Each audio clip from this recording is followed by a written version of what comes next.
સામે 1,43,00,000ની છેતરપિંડી આચરવામાં આવી।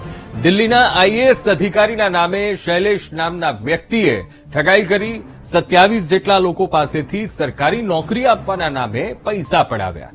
નોકરી માટે 1 લાખથી 7 લાખ રૂપિયા લીધા હોવાનું સામે આવ્યું છે। ત્યારે વર્ગ 3 અને ડ્રાઈવરની નોકરી માટે પૈસા પડાવતો હતો આ શખ્સ।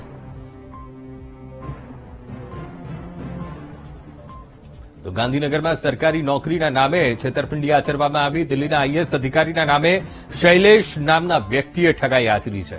27 જેટલા લોકો છે જેમની પાસેથી સરકારી નોકરી આપવાની લાલચ આપી 1 લાખથી 7 લાખ રૂપિયા લીધા હોવાનું સામે આવ્યું છે। નોકરી માટે વર્ગ 3 અને ડ્રાઈવરની નોકરી માટે આ શૈલેષ નામનો વ્યક્તિ પૈસા પડાવતો હતો। તો આજ મુદ્દે સંવાદદાતા મેહુલ દેસાઈ ફોનલાઈન પર। મેહુલ, ગાંધીનગરમાં નોકરી આપવાના નામે છેતરપિંડી કરોડોની આચરવામાં આવી છે અને શૈલેષ નામની વ્યક્તિની સંડોવણી ખુલી છે। શું મામલો, મેહુલ?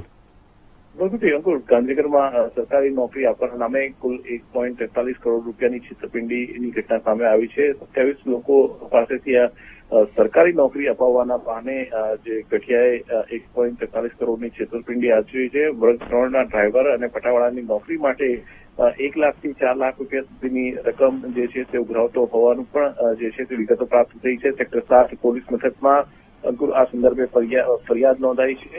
દિલ્હીના આઈએએસ અધિકારીના નામે જે છે કામ કરી આપવા જે છે તે શૈલેષ નામના વ્યક્તિએ તેમની પાસેથી પૈસા લીધા હતા। જોકે નોકરી કોઈને આપી ન હતી અને ભાંડો ફૂટતા તે હાલ ફરાર થઈ ગયો છે અને પોલીસ તેની તપાસ ફરિયાદ નોંધીને હાથ ધરી છે। જી બિલકુલ મેહુલ, સમગ્ર માહિતી સાથે જોડાવા બદલ આપનો આભાર।